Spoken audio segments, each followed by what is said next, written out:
मी लीना तुम्हा सर्वांचे अन्नपूर्णत्व किचनमध्ये स्वागत करत आहे। आज आपण झणझणीत असा काळा मसाला बनवूया। आता आपल्याला काळा मसाला बनवण्यासाठी म्हणजे आपण जो मसाला बनवणार आहे तो 1 किलो मिरचीचा बनवणार आहे। तर त्यासाठी जे खडे मसाले लागणार आहे तर त्याचे नाव तुम्हाला सांगते। लवंगी मिरची, बेडगी मिरची, तमालपत्र, दगडफूल, चक्री फूल, जायपत्री, मिरा, कसुरी मेथी, लवंग, नागकेशर, हिरवी इलायची, जायफळ, शहाजिरे, मसाला जिरे, हळकुंड, हिंग, जायपत्री, मायपत्री, बडीशेप, खसखस, मसाला इलायची, दालचिनी, सुंठ, खोबरं आणि धने ही सांगितलेले मसाल्यांची नावं आणि वजन स्क्रीनवर दिलेली आहे। अचूक प्रमाण घेतलं तर मसाला एकदम परफेक्ट आणि छान बनतो। आपण सगळे मसाले भाजून घेऊया। आपण आता मसाले भाजूया। त्यासाठी मी आता गॅस ऑन करते। कढई जाड घ्यायची आहे कारण पातळ कढईमध्ये आपला मसाला जळण्याची शक्यता असते, म्हणून जाड कढईचा वापर करा। तर त्यासाठी आता मी सगळे कोरडे मसाले आधी भाजून घेणार आहे। त्यासाठी कमी तेलाचा वापर करायचा आहे। तर मी अगदी 1 टेबलस्पून तेल घालते। आता याच्यामध्ये शहाजिरे घालते। छान असे भाजून घ्यायचे। गॅस फुल करा। आता आपण हे असे काढून घ्यायचे। छान असे तडतडले ते म्हणजे ते भाजले गेले। अगदी थोडंसं तेल घालते पुन्हा आणि लवंग।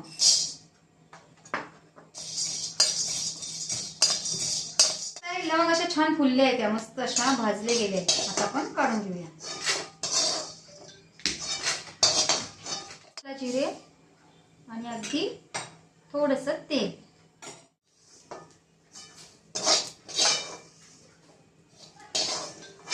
मसाला इलायची,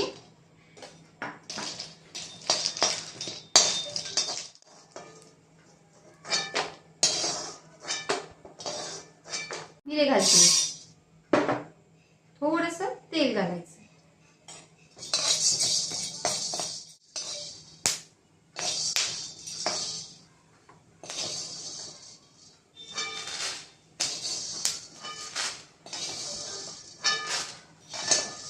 चक्री फूल,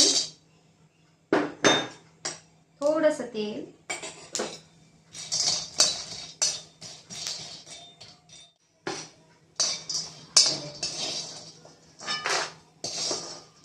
त्रिफळा, थोडंसं तेल,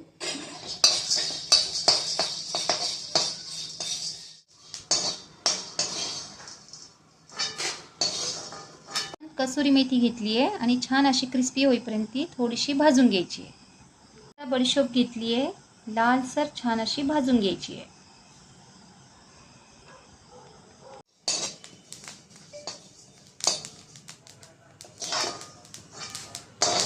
नागकेशर,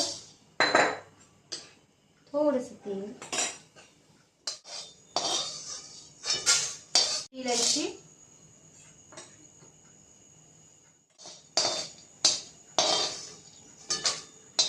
जायपत्री आणि मायपत्री आपण हे दोन्ही एकत्र भाजतोय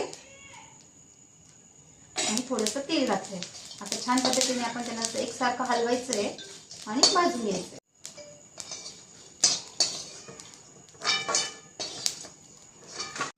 आता तमालपत्र घेतले आणि ते छान लालसर भाजून घ्यायचे।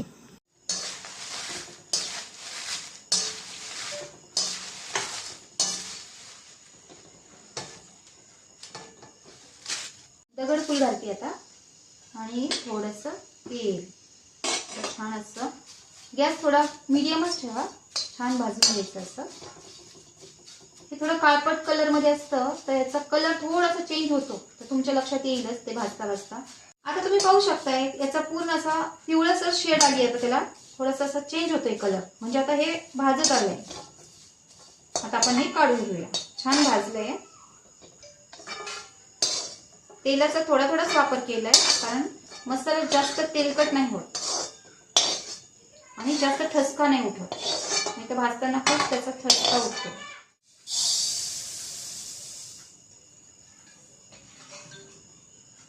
यात पण आपण 2 ते 3 टेबलस्पून आपण तेल घालणार आहे।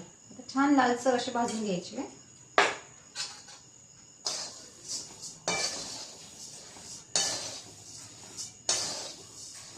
तुम्ही पाहू शकताय धने छान असे लालसर असे भाजून झालेले आहे। आता आपण काढून घेऊया.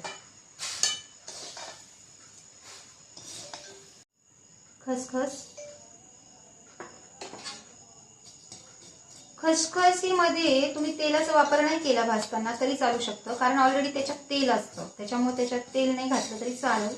असं सुक्कं असं भाजून घ्या. आता जे सुके आयटम आहे त्याच्यासाठी आपण थोडंसं तेल जास्त टाकतोय, म्हणजे असे पटकन ते तळले जातील. जाड असल्यामुळे त्याला आपल्याला थोडंसं प्रमाण टाकायचंय. आता हे जायफळ टाकते याच्यात. थोडेसे असे लालसर होईपर्यंत आपण त्याला तळायचंय. म्हणजे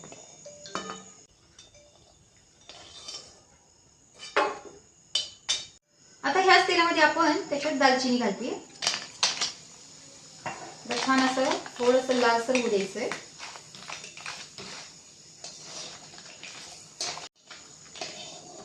काय सुगंध येतोय तुम्ही पाहू शकताय. मस्त तळले गेले. सुंठ पण तळून घेऊया.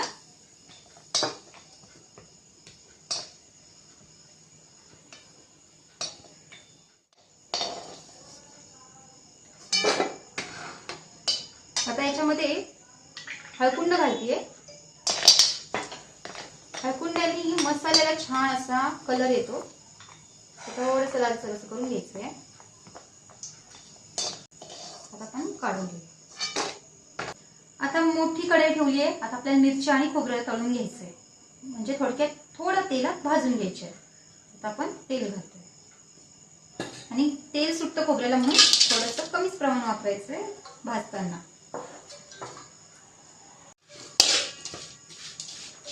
आता छान असं मस्त खोबरं लालसर भाजून घेतलंय. आता काढून घेऊया. आता आपण मिरच्या भाजणार आहे. तर मिरच्या ह्या खूप तिखट असतात आणि लवंगी मिरची आहे आणि एक पेडगी मिरची आहे. आपल्याकडे 2 प्रकारच्या मिरच्या घेतलेल्या आहेत. तर आता आपण दोन्ही वेगवेगळ्या भाजणार आहे आणि कढई कमी फ्लेमवर मीडियम गॅस करायचा आहे आणि थोडासा तेलाचा वापर करायचा आहे. तर तेल हे का थोडंसं वापरायचं मिरची भाजायसाठी, आणि जास्त वापरलं तर त्याचा ठसका उठेल आणि खूप असं जास्त तिखट स्मेल येईल. तुम्ही थोडं थोडं वापरायचंय. आता मी तेल घातलंय 2-3 टेबलस्पून. आता मिरच्या घालणार आहे आणि मिरच्यांची सगळ्याची देठ काढून घेतलेली आहे.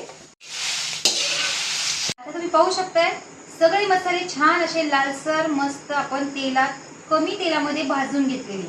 आता हे छान असे ग्राइंडरमध्ये किंवा खटक्यावरून बारीक असं दळून आणायचंय. आणि खोबरं आणि खसखस वेगळं एका पिशवीमध्ये बांधून द्या. त्यांना सांगा, कारण त्याला तेल सुटतं म्हणून गिरणीवाले शक्यतो सांगतातच की तुम्ही खोबरं आणि खसखस वेगळं आणा. मग ते नंतर आपल्याला छान बारीक कुटून त्याच्यात मिक्स करून देतात. कांडप मशीनमध्ये आपण मसाला दळायला आणलाय आणि मसाला दळताना 1 वाटी मिठाचा वापर करतात. तर शक्यतो तुम्ही मीठ बरोबर घेऊन जा, म्हणजे ते मीठ टाकलं की मसाला आपला छान बारीक दळला जातो. तर तुम्ही पाहू शकताय मसाल्याला इतका सुंदर कलर आलेला आहे आणि त्याचा सुगंधही खूप छान आलेला आहे. तर भाजी याची एवढी सुंदर बनणार आहे. तुम्ही हा मसाला नक्की ट्राय करा. अन्नपूर्णा किचनला लाईक करा, शेअर करा, सबस्क्राईब करायला विसरू नका.